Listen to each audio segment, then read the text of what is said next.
Hello friend, তোমরা সবাই কেমন আছো? আশা করি ভালো আছো। তো আজকে আমি একটা খুব সুন্দর নিরামিষ আলু, পটল, বেগুন, কচু এসব রকম দিয়ে আজকে আমি একটা রেসিপি বানাবো। তো সেটাই আজকে আমি তোমাদের সাথে শেয়ার করতে চাই। তো দেখো, এগুলো আমি প্রথমে আলু, কচু, মূলো, পটল, বেগুন এগুলো আমি কেটে রেখেছি। কেটে রাখার পরে এখানে আমি কড়াই বসিয়ে দিয়েছি। তো তো দেখো, কড়াইয়ে তেল দেওয়ার পরে তেলটা গরম হয়ে যাওয়ার পরে কিন্তু আমি বড়িগুলো দিয়ে বড়িগুলো একটু ভালো করে নাড়াচাড়া করে নিলাম। নাড়াচাড়া করে নেওয়ার পরে এই যে আমার আনাজগুলো কাটা আছে, তো এই আনাজগুলো আমি সব এর মধ্যে দিয়ে দেবো।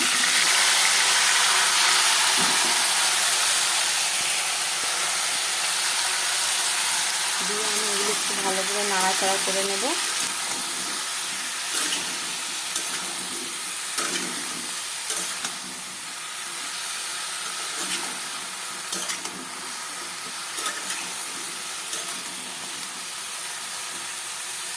এগুলো আমি ভালো করে নাড়াচাড়া করে নেওয়ার পরে এগুলো আমি প্রেসার কুকারে দিয়ে দুটো সিটি দিয়ে নেব।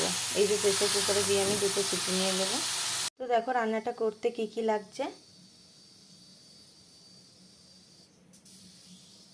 এর মধ্যে আছে মৌরি, আদা, জিরে বাটা, আর এখানে লঙ্কা গুঁড়ো, হলুদ গুঁড়ো, নুন, ধনে গুঁড়ো, একটা তেজপাতা, আর এখানে 5 ফোড়ন। আর এখানে দেখো আমি কড়াইটা বসিয়ে দিয়েছি। তো কড়াইটা গরম হয়ে গেছে, আমি কড়াইয়ের মধ্যে তেল দিয়ে দিলাম।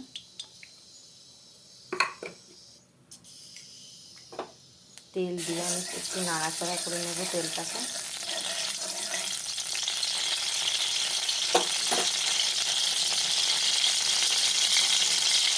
তো দেখো এবার আমি 5 ফোড়নটা দিয়ে দিচ্ছি।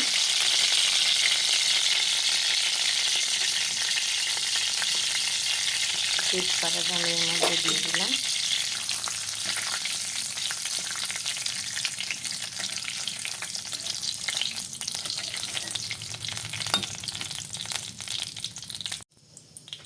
দেখো তেজপাতাটা দেওয়ার পর এবার কিন্তু আমি মশলাটা দিয়ে দিলাম।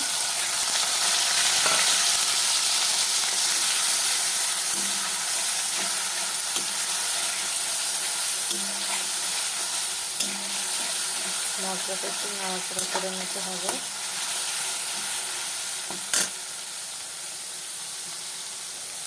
তো এবার আমি এগুলো দিয়ে দিলাম, দিয়ে একটু নাড়াচাড়া করতে হবে।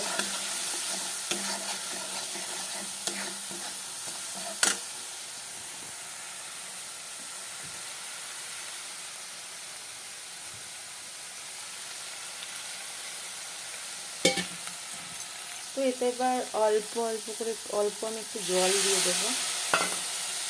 জল দিয়ে একটু আমি নাড়াচাড়া করবো। তো দেখো এবার আমি প্রেসারে থাকা এটা ঢেলে দেবো।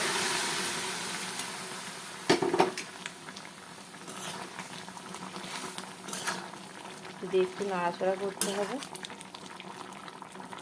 তো চলো, রান্নাটা কমপ্লিট হওয়ার পর আমি তোমাদের সাথে শেয়ার করছি। তো এর মধ্যে আমি কিন্তু চিনি অ্যাড করলাম।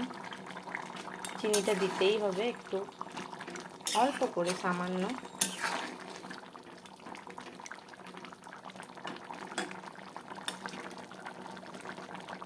দেখো এবার কিন্তু আমার রান্নাটা কিন্তু কমপ্লিট হয়ে গেল। তো তার উপরে আমি অল্প ঘি দিয়ে দিলাম।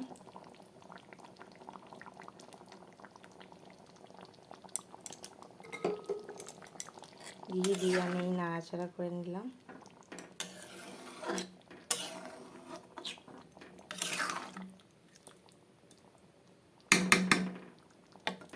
তো দেখো আমার রান্নাটা কিন্তু কমপ্লিট হয়ে গেল। তোমরাও চাইলে এভাবে কেউ রান্না করতে পারো। চলো, তো দেখো